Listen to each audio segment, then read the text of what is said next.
Assalamualaikum warahmatullahi wabarakatuh. Perkenalkan, nama saya Titah Amalia Solihah dengan NIM 2141104021442.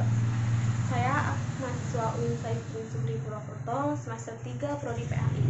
Saya akan menjawab soal luas sumber belajar berbasis multimedia. Jawaban yang pertama, saya akan memilih dua di antara tugas yang telah saya buat, yaitu tugas LKPD dan LKPD interaktif PAI. Tugas yang pertama yaitu LKPD. LKPD adalah kepanjangan dari lembar kerja peserta didik. LKPD yang saya buat di sini berisikan materi dan soal tentang zakat. Lembar pertama saya buat untuk siswa agar mengisi identitas diri mereka. Kemudian selanjutnya saya tampilkan link YouTube materi zakat agar siswa mampu memahami materi dan agar mereka dapat menjawab pertanyaan yang telah saya buat. Selanjutnya, saya membuat beberapa pertanyaan agar siswa mengerti apa itu zakat, dan terakhir saya membuat soal untuk siswa agar mereka membuat rekaman suara tentang niat zakat fitrah, kemudian dikirimkan ke link LKPD tersebut. LKPD merupakan bahan ajar yang dapat digunakan sebagai pedoman belajar yang menuntut peserta didik untuk terlibat secara aktif. LKPD dibuat tentulah memiliki fungsi tertentu. Lembar kerja siswa berfungsi sebagai panduan untuk latihan pengembangan aspek kognitif maupun semua aspek pembelajaran dalam bentuk panduan, percobaan, atau demonstrasi. Tujuan penyusunan LKPD antara lain, yang pertama, menyajikan bahan ajar yang memudahkan siswa untuk memahami materi yang telah diberikan. Yang kedua, menyajikan tugas-tugas guna penguasaan siswa terhadap materi yang telah diberikan.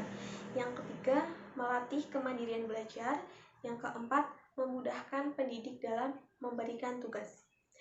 Dapat disimpulkan bahwa LKPD memiliki fungsi dan tujuan utama, yaitu sebagai media pembelajaran yang dapat digunakan untuk memaksimalkan proses pembelajaran dalam rangka menyampaikan tujuan pembelajaran di kelas. Selanjutnya, tugas yang kedua yaitu saya membuat LKPD interaktif PAI. Yaitu LKPD interaktif PAI ini berisikan tentang materi wudhu dan sholat dengan tampilan yang sangat menarik bagi siswa. Dengan adanya LKPD ini, peserta didik akan lebih mudah memahami materi yang disampaikan serta dapat lebih berperan aktif dalam proses pembelajaran dengan bantuan lembaran-lembaran tugas yang ada pada LKPD. Selanjutnya yaitu jawaban dari flowchart. Ini adalah flowchart LKPD interaktif yang telah saya buat. Di sini yang pertama, guru masuk ke web live worksheets, kemudian guru membuat soal di web tersebut.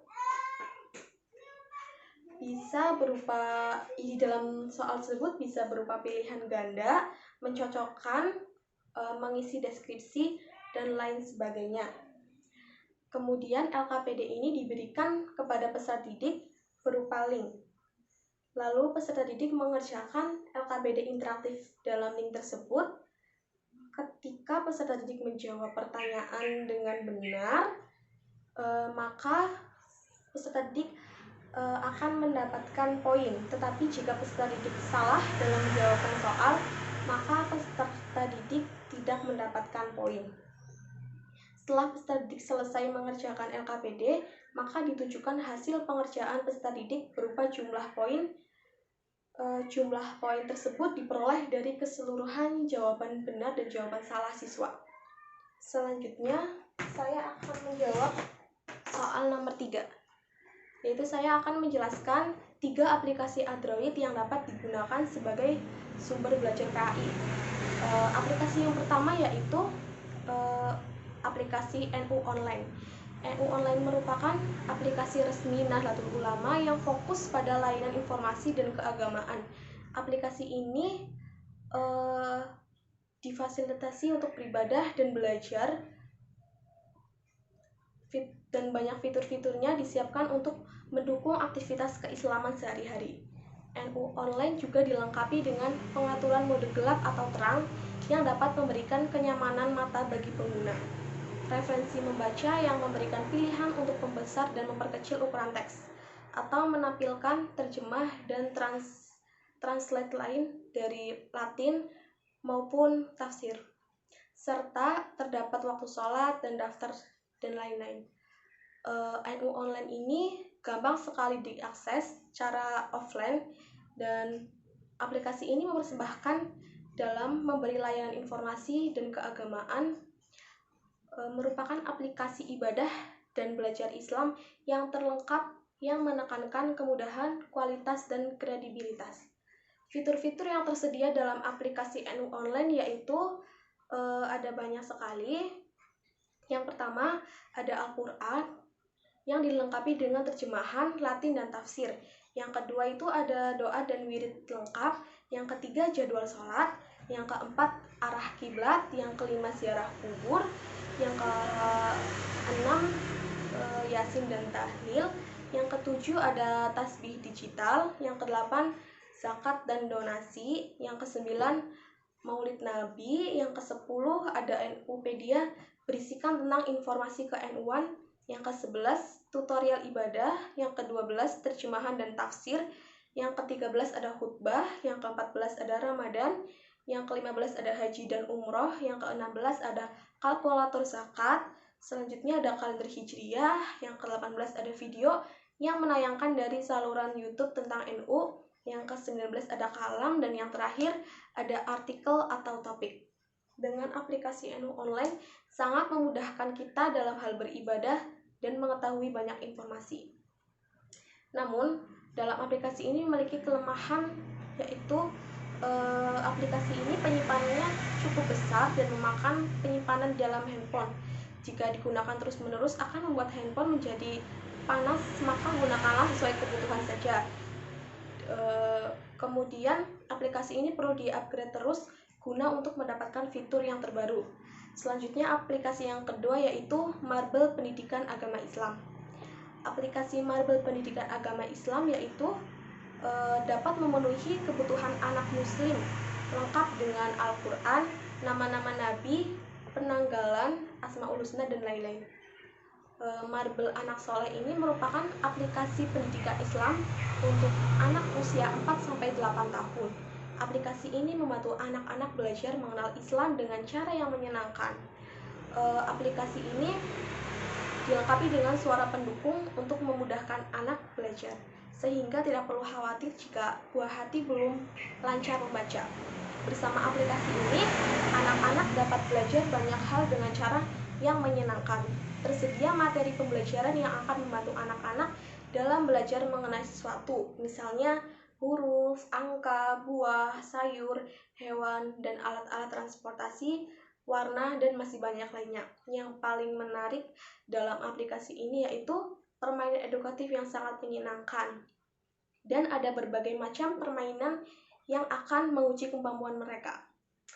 Aplikasi ini dilengkapi dengan gambar dan animasi yang sangat menarik, serta musik yang diiringi dengan narasi panduan yang berguna untuk anak-anak bagi yang belum lancar membaca. Aplikasi ini dilengkapi materi yang disajikan dalam bentuk menarik dengan gambar dan sound. Selanjutnya, mereka bisa mengasah kemampuan melalui permainan edukasi yang disediakan. Dalam aplikasi ini ada paket edukasi anak muslim yang isinya mereka dapat belajar. Yang pertama, belajar rukun Islam, belajar rukun iman, belajar malaikat dan tugasnya, belajar mengenal 25 nabi dan rasul, belajar mengenai khulafaur rasyidin, belajar nama bulan dan dalam Islam, belajar nama hari dalam Islam, belajar huruf hijaiyah, belajar angka Arab, belajar zikir, belajar tata cara wudhu yang benar, belajar tata cara sholat, belajar mengenal asmaul husna, dilengkapi juga dengan gambar dan animasi yang menarik, serta aplikasi ini dapat digolongkan ke dalam aplikasi belajar anak yang sangat edukatif, disertai dengan buku belajar, serta ada permainan puzzle, permainan anak, buku gambar, dan buku mewarnai. Namun aplikasi ini memiliki kelemahan, yaitu aplikasi ini penyimpanannya cukup besar yang memakan penyimpanan di dalam handphone, dan jika digunakan terus-menerus maka akan membuat handphone menjadi panas, dan maka gunakanlah aplikasi ini sesuai kebutuhan saja. Dan aplikasi ini memerlukan kuota yang cukup banyak. Aplikasi yang ketiga yaitu aplikasi Maktabah Syamilah. Maktabah Syamilah sendiri merupakan aplikasi Android yang dapat digunakan untuk mentahridz hadis dengan mudah menggunakan aplikasi Maktabah Syamilah. Saat ini pembelajaran hadis dimudahkan dengan kehadiran sejumlah teknologi.